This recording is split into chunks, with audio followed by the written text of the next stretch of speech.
Hello students, आज हम देखेंगे फेज डायग्राम का लेक्चर नंबर 2।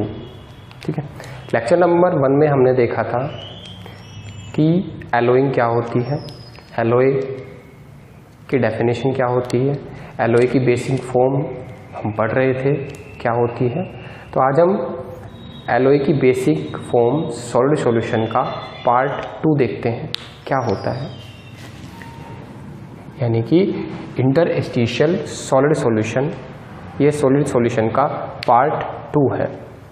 ठीक है, अगर हम थोड़ा रिकॉल करें तो सॉलिड सॉल्यूशन एलोय कब बनता है, जब सॉल्वेंट का स्ट्रक्चर मेंटेन रहता है, तो उसे बोलते हैं क्या हम, सॉलिड सॉल्यूशन।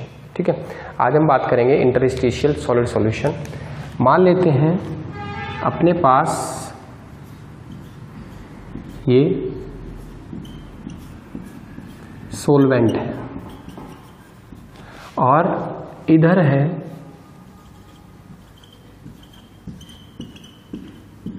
अपना सोल्यूट। ठीक है, जब ये दोनों आपस में मिक्स होंगे, जब इन दोनों का मिक्सचर बनाएंगे, ठीक है, इन दोनों का जब हम मिक्सचर प्रिपेयर करेंगे तो कहलाएगा एलोय। और एलोय में यदि सोल्यूट एटम, एलोय में यदि सोल्यूट एटम सोल्यूट के एटम के बीच, सोल्यूट के एटम के बीच जो इंटरस्टिशियल गैप होता है उसमें बैठ जाते हैं, तो इस तरह का सॉल्यूशन हमारा कहलाता है इंटरस्टिशियल सॉलिड सॉल्यूशन। ठीक है, इसमें क्या हुआ, इसमें सोल्यूट ने जो सॉल्वेंट के एटम के बीच का जो गैप था उसे कैप्चर कर लिया, और इस गैप को, सोल्यूट के एटम के बीच का जो गैप होता है उसे बोलते हैं इंटरस्टिशियल गैप। इसीलिए से इसका नाम पड़ा इंटरस्टिशियल सॉलिड सॉल्यूशन। यानी कि ये जो हमारा एलोय बनेगा उसे बोलेंगे हम interstitial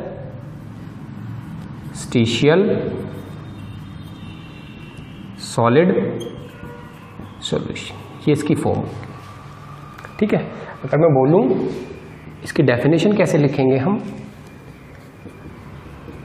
in this the solute atom will capture the interstitial gap that exists between the solvent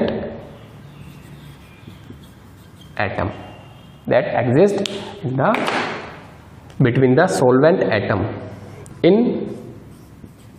crystal lattice।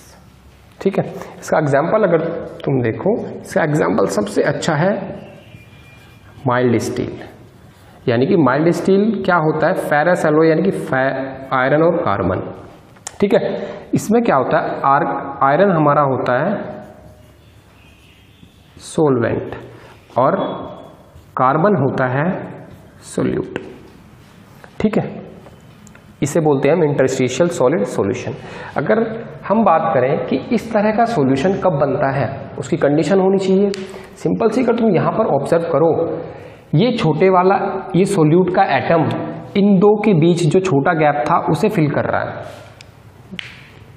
Line पे ध्यान देना, जो सोल्यूट का एटम है वो सोल्वेंट के एटम के जो बीच का स्मॉल गैप था वहां बैठ गया। यानी कि इस गैप पे बैठने के लिए सोल्वेंट एटम को क्या होना चाहिए, छोटा। यह है कंडीशन इंटरस्टिशियल सॉलिड सॉल्यूशन बनने के लिए। तो हम वही कंडीशन देखते हैं क्या। अब हम कंडीशन देखते हैं। ठीक है, अब हम कंडीशन देखते हैं कि हमारा इंटरस्टिशियल सॉलिड सॉल्यूशन के लिए कंडीशन क्या है। तो पहली कंडीशन तो क्या, सॉलिड सॉल्यूशन है, इसका मतलब सॉल्वेंट का क्रिस्टल स्ट्रक्चर मेंटेन रहना चाहिए। यानी कि solvent crystal structure should be maintain.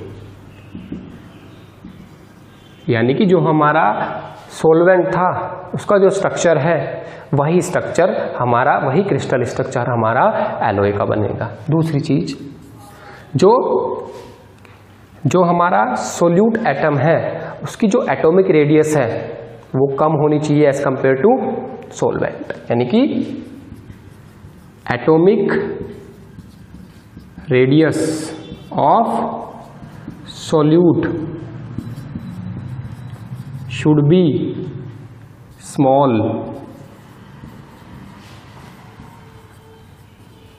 Compared to solvent.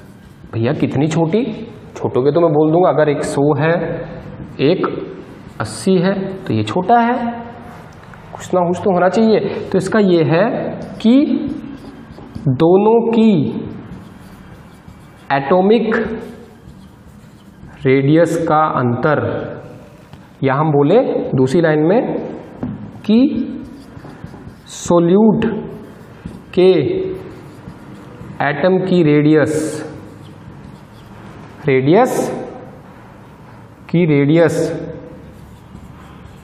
Solvent के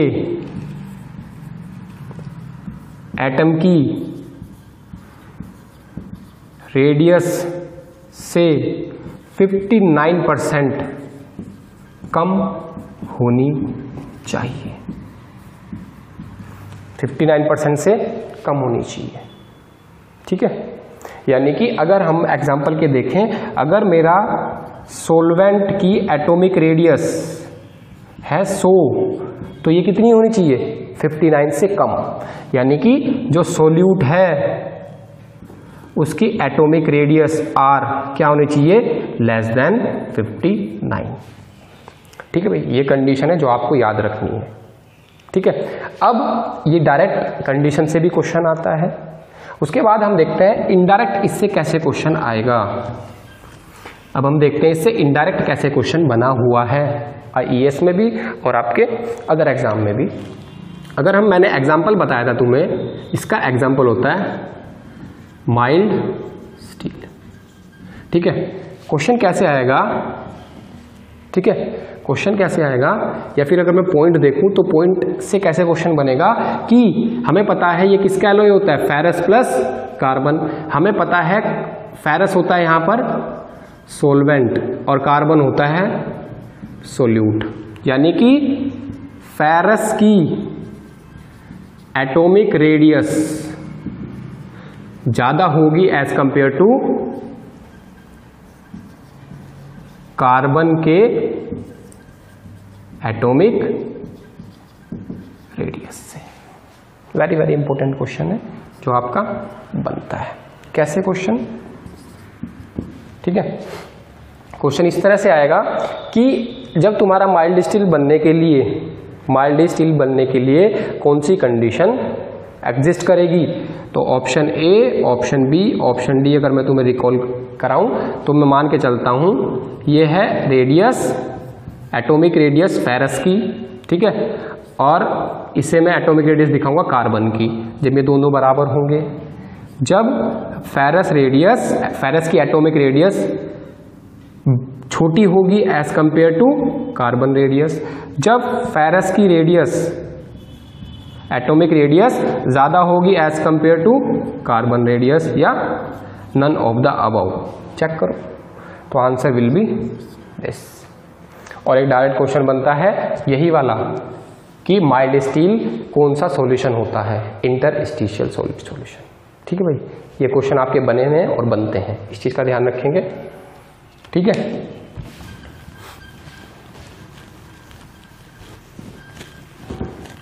अब हम बात करते हैं, हमने देखा था जो एलॉय है उसकी बेसिक फॉर्म क्या थी, सॉलिड सॉल्यूशन एक टाइप, और बी टाइप क्या बनी थी हमारी, इंटरमेटालिक कंपाउंड। ठीक है भाई, सॉलिड सॉल्यूशन हम पढ़ चुके हैं, उसके दो टाइप पढ़ चुके हैं। अब बात करते हैं हम इंटरमेटालिक कंपाउंड। ओके, तो चलते हैं इंटरमेटालिक कंपाउंड की ओर। इंटरमेटालिक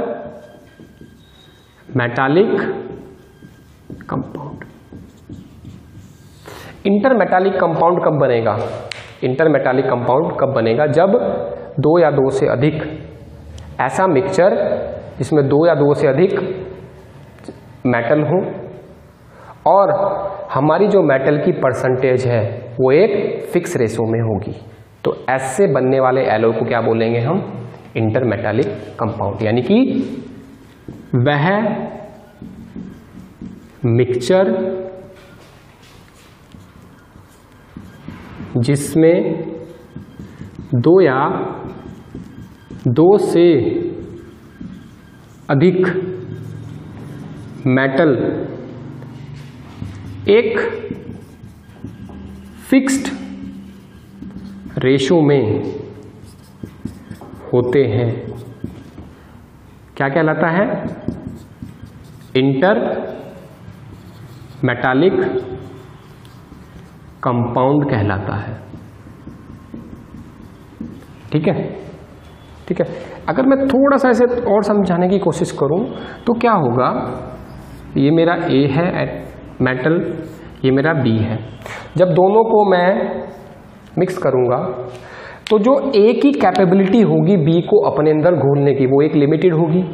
यानी कि A, अगर मैं बोलूँ सॉल्वेंट A है, वो इस सोल्यूट को एक फिक्स अमाउंट तक सोल्यूबिलिटी रखता है। तो अगर मैंने B अमाउंट को सोल्यूबिलिटी से ज़्यादा डाल दिया, क्या होगा? तो वही चीज़ है कि जब मैं B को यानी कि इस सोल्यूट को इस सॉल्वेंट के अंदर सोल्यूबिलिटी से ज़्यादा मात्रा में डालता हूं तो ये सोल्यूट क्या करेगा? एक इंटरमेटालिक फेज की फॉर्म में बाहर आ जाएगा।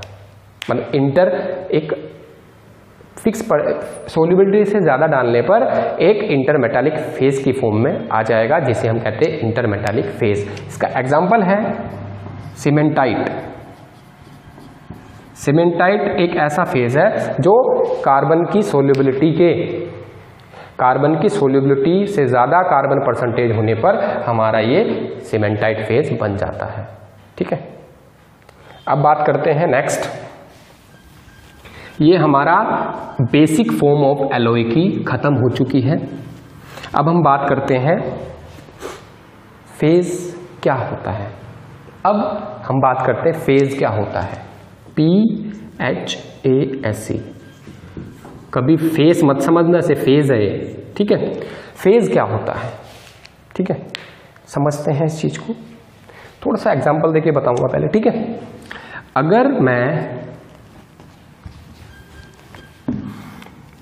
अगर मैं ये मेरा कंटेनर है और इसमें मैंने वाटर लिया, ध्यान से देखेंगे, बहुत इंपॉर्टेंट है, इसके बिना आगे कुछ चीज़ें समझ नहीं आएगी, तो इसलिए बहुत ध्यान से देखेंगे। मैं बिल्कुल बेसिक लेके जाऊंगा। ठीक है, गारंटी है आपको समझ आएगा। वाटर, अब इस वाटर में मैं ऐड कर रहा हूं क्या? यह है वाटर, इसमें ऐड कर रहा हूं मैं सैंड पार्टिकल। यानी कि मैंने क्या किया, इतने अमाउंट का वाटर ले लिया और इसमें कुछ सैंड लिया और डाल दी। अब दोनों आपस में घुलेंगे नहीं, क्या होगा? सैंड जो है वो नीचे वाले पार्ट में आके इतने पार्ट में आके बैठ जाएगा। ठीक है, हो चुका, हमारा मिक्सचर तैयार हो चुका। ठीक है, अब मैं देखूं तो जो ये वाटर वाला पार्ट है वो अलग दिख रहा है। अगर मैं इसे ग्लास, इस कंटेनर को ट्रांसपेरेंट मानूं तो वाटर अलग दिखेगा ऊपर और सैंड अलग दिखेगा, एक चीज। दूसरी चीज, वाटर की केमिकल प्रॉपर्टी क्या है? अलग है। इस पूरे वाटर की जो केमिकल यानी कि इस वाटर की जो केमिकल प्रॉपर्टी क्या है? अलग है। अगर मैं सैंड वाले पोर्शन की देखूं, उसकी प्रॉपर्टी अलग है। तो तीसरी चीज, अब वाटर की देखो, अगर मैं बोलूं इतने पोर्शन में वाटर है तो इतने पोर्शन में केमिकल, जो वाटर की केमिकल प्रॉपर्टी है यानी कि केमिकली होमोजीनियस है यहां पर, और सैंड इतने पोर्शन में केमिकल होमोजीनियस है। ठीक है, दूसरी चीज, अगर मैं इसे मैकेनिकल सेपरेबल करूं, बिल्कुल हो सकता है। पानी निकालो, सैंड को छानो, पानी अलग, सैंड अलग। तो कहने का क्या मतलब है, अगर मैं मिक्सचर से थोड़ा सा विजुअलाइज करूं, क्या कि ये वाला पोर्शन जो वाटर वाला पोर्शन है वो सैंड वाले पोर्शन से बिल्कुल अलग है। ठीक है, यानी कि बिल्कुल अलग दिख रहा है। इनकी डेफिनेबल या फिजिकली डिस्टिंक्ट है। फिजिकली डिस्टिंक्ट का मतलब दोनों की बाउंड्री अलग है। हम इजीली विजुअलाइज कर सकते हैं, देख सकते हैं, बता सकते हैं भाई ऊपर पानी है, नीचे सैंड है, एक चीज, यानी कि इसे बोलते हैं फिजिकली डिस्टिंक्ट, मतलब जिसे इजीली आइडेंटिफाई कर पाए कि दोनों अलग पोर्शन है, पहली चीज। दूसरी, अगर मैं बात करूं इसकी, ये केमिकली होमोजीनियस है इतने पार्ट में, ये अलग इतने पार्ट में केमिकल होमोजीनियस है, इसकी कुछ और प्रॉपर्टी है, इसकी कुछ और प्रॉपर्टी है, दूसरी चीज। तीसरी चीज, इसे मैकेनिकल सेपरेबल कर सकते हैं। तो जब ऐसी कंडीशन एग्जिस्ट करती है तो इस कंपोनेंट को हम बोलते हैं फेज 1 और इसको बोलते हैं फेज 2। ठीक है, तो अब फेज की डेफिनेशन क्या है? फेज किसी भी एलओए का या मिक्सचर का वह पार्ट है जो फिजिकली डिस्टिंक्ट हो, दूसरे से फिजिकली डिस्टिंक्ट, यानी कि इजीली हम उसकी बाउंड्री को आइडेंटिफाई कर पाए। केमिकली होमोजीनियस हो, दिख रहा है आराम से वाटर, ठीक है, और उसकी डिफरेंट प्रॉपर्टी हो, अपनी खुद की अलग प्रॉपर्टी हो, तो ऐसे पार्ट को हम बोलते हैं फेज। मैं डेफिनेशन में लिखता हूं,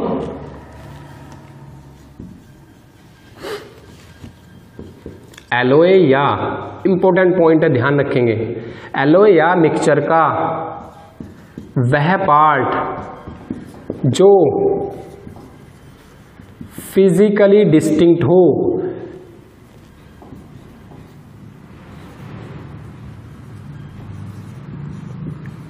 फिजिकली डिस्टिंक्ट हो, केमिकली होमोजीनियस हो और मैकेनिकली सेपरेबल हो, तथा पार्ट की अपनी अलग प्रॉपर्टी हो,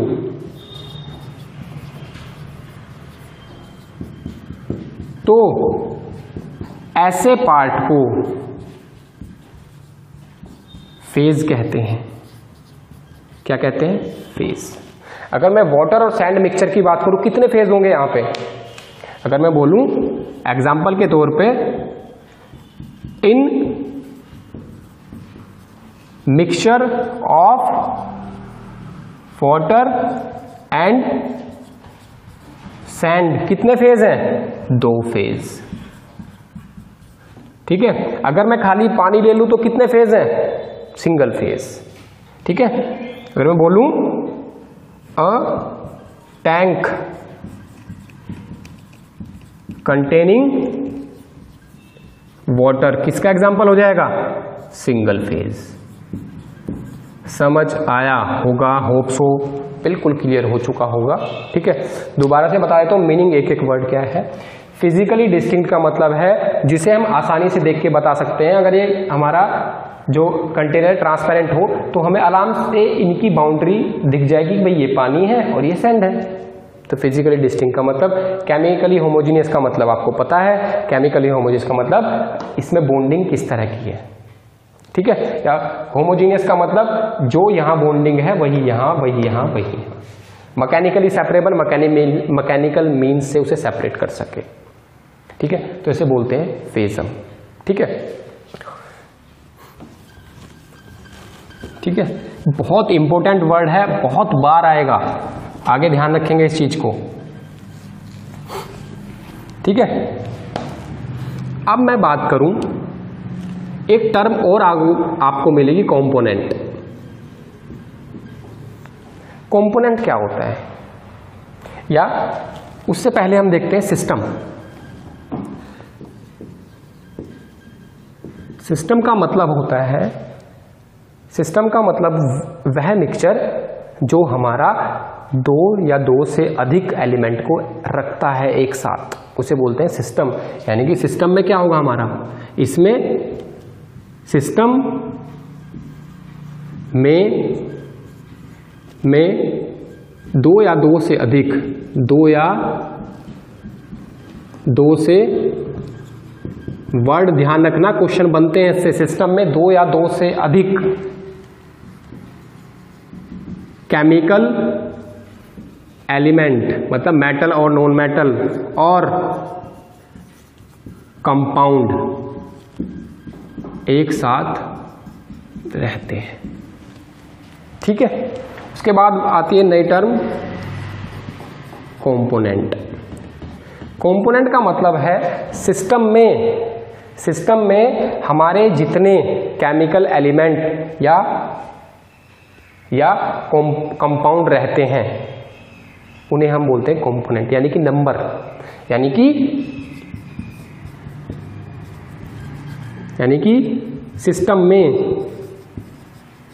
में वर्ड पे ध्यान देना, जितने नंबर ऑफ केमिकल एलिमेंट या कंपाउंड होते हैं क्या कहलाता है?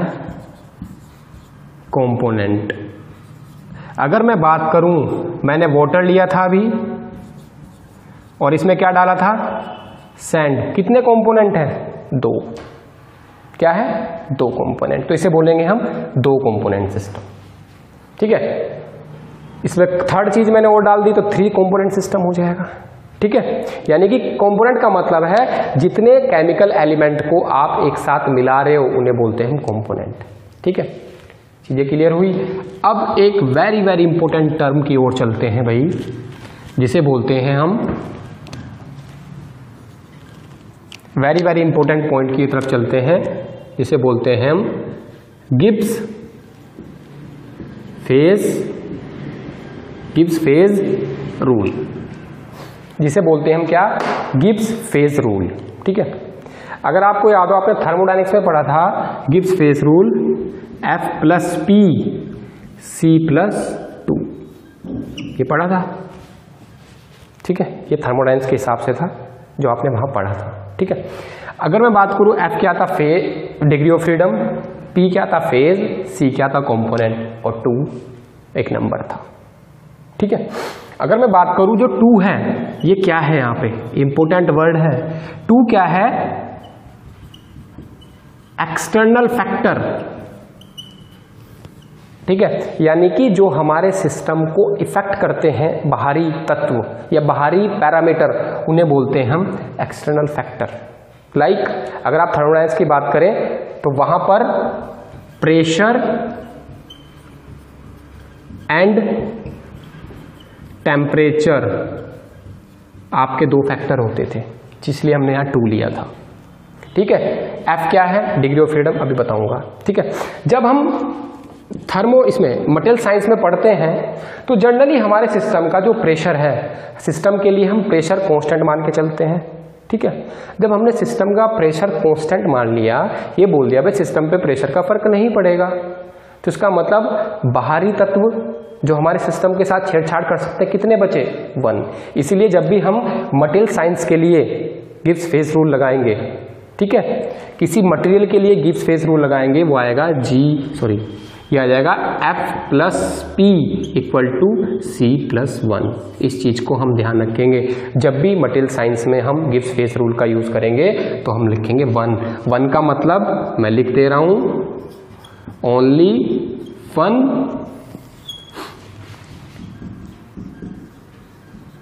इन थर्मो। ठीक है, ओनली 1 एक्सटर्नल फैक्टर। F क्या होता है? Degree of freedom. F क्या होता है? Degree of freedom. P क्या होता है? Number of phase. ठीक है भाई, जो मैंने अभी आपको बताया। और C क्या होता है? कंपोनेंट, जो अभी मैंने आपसे डिस्कस किया था। ठीक है, ये वेरी वेरी इंपॉर्टेंट है, ध्यान रखेंगे। मटेरियल साइंस में जब भी आपको गिब्स फेज रूल लिखा मिलेगा वो इस तरह से लिखा होगा। 1 का मतलब है कि यहाँ पर एक ही एक्सटर्नल बाहरी तत्व हमारे सिस्टम पे फर्क डालेगा और वो होगा टेम्परेचर। ठीक है, ये हमारा हो गया गिब्स फेज रूल। अब इस गिब्स फेज रूल का मतलब क्या है? इस गिब्स फेज रूल का मतलब है कि इसे हटा देता हूं। गिब्स फेज रूल का मतलब क्या है कि ये degree of freedom, number of phase, number of component और नंबर ऑफ एक्सटर्नल फैक्टर के बीच एक रिलेशनशिप बनाता है। जिसकी हेल्प से मुझे पता लगता है कि कोई भी मेटल जब लिक्विड से सॉलिड बनता है तो फेज चेंज के दौरान टेम्परेचर कांस्टेंट रहता है या नहीं। मैं रिपीट कर रहा हूं, गिब्स फेज रूल हमें बताएगा मटेरियल साइंस में कि जब भी कोई मेटल लिक्विड से सॉलिड बनता है, ऑब्वियस सी बात है बीच में फेज चेंज होगा, यानी कि सॉलिड से लिक्विड बनेगा। अब गिब्स फेज रूल बताता है कि वो जो फेज चेंज हो रहा है वो एक कांस्टेंट टेम्परेचर पे होगा या एक टेम्परेचर की रेंज में होगा, इसलिए गिब्स फेज का रूल होता है। उसके बाद हम बात करें डिग्री ऑफ फ्रीडम क्या होती है। यहां पे डिग्री ऑफ फ्रीडम, ठीक है, डिग्री ऑफ फ्रीडम ध्यान से देखेंगे। मैं वही मिक्सचर जस्ट समझाने के लिए लेके चल रहा हूं, ऊपर वाले पार्ट मिक्सचर लेके चल रहा हूं, ठीक है, ऊपर वाले पार्ट में वाटर और नीचे वाले पार्ट में सैंड, ठीक है। तो जब मैं गिब्स फेज रूल का यूज करता हूं इस मिक्सचर के लिए, टू फेज मिक्सचर के लिए, टू कंपोनेंट मिक्सचर के लिए, तो मुझे ये पता लगता है कि ये जो मिक्सचर है उसकी स्टेट क्या है, उसकी स्टेट क्या है, ठीक है। अगर मैं टेम्परेचर प्रेशर कांस्टेंट मानता हूं, ठीक है, अगर मैं टेम्परेचर प्रेशर कांस्टेंट मान के चलता हूं तो कंपोनेंट क्या हो जाएंगे मेरे, दो कंपोनेंट, ठीक है। तो यहां से मुझे पता लगेगा कि ये किस स्टेट में एग्जिस्ट कर रहा है, ठीक है। इस चीज को मैं प्रैक्टिकली दिखाऊंगा, आप जो ग्राफ में करके दिखाऊंगा आगे चल के, ठीक है। तो अभी ध्यान रखेंगे कि डिग्री ऑफ फ्रीडम क्या है, number of variable required to fix the state of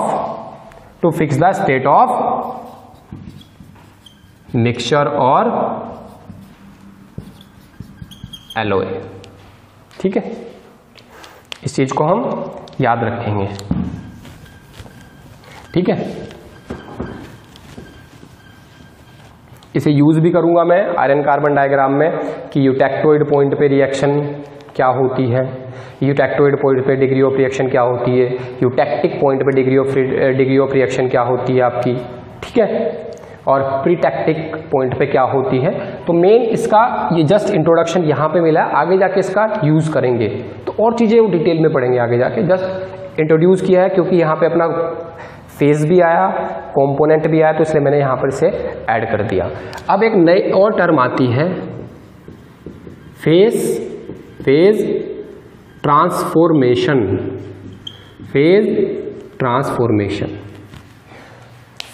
transformation. Transform का मतलब अगर मैं मीनिंग देखूं तो क्या होता है, बदलना, एक रूप का दूसरे में बदलना, ट्रांसफॉर्म होना, ठीक है। तो अगर मैं बोलूं कि भाई ये मेरा मटेरियल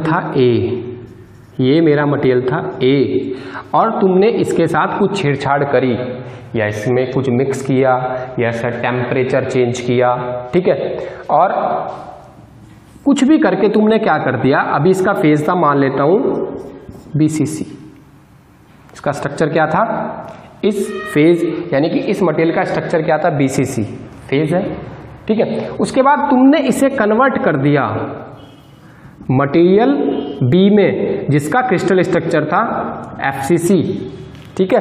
अगर तुम देखो BCC हार्ड होता है, FCC डक्टाइल होता है, तुमने प्रॉपर्टी चेंज कर दी, इसका मतलब ये फेज और ये फेज सेम नहीं है, फेज क्या हो चुका, बदल चुका, इसी को कहते हैं फेज ट्रांसफॉर्मेशन, फेज ट्रांसफॉर्मेशन।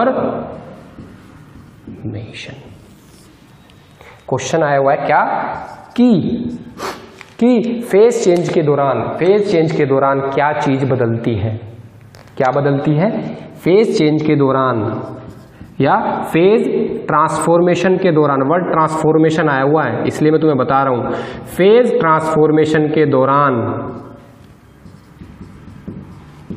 केवल क्रिस्टल स्ट्रक्चर बदलता है। क्या बदलता है, क्रिस्टल स्ट्रक्चर बदलता है, मोलिकुलर बॉन्डिंग नहीं, याद रखेंगे, मोलिकुलर बॉन्डिंग नहीं। ठीक है, क्या बदलेगा? Crystal structure. ये पॉइंट ही तुम्हें याद रखना है इस चीज में। और फेज ट्रांसफॉर्मेशन आगे जाके वर्ड बोलूंगा तो इसका मतलब ओ फेज चेंज हो रहा है, फेज चेंज हो रहा है किससे? ए का बीसीसी था, क्या बदलेगा? एफसीसी, एचसीपी, या उल्टा भी हो सकता है। ठीक है, इधर से इधर जाना तो क्या कहलाएगा? Phase transformation. याद रखेंगे इस चीज को भी। आगे चलते हैं।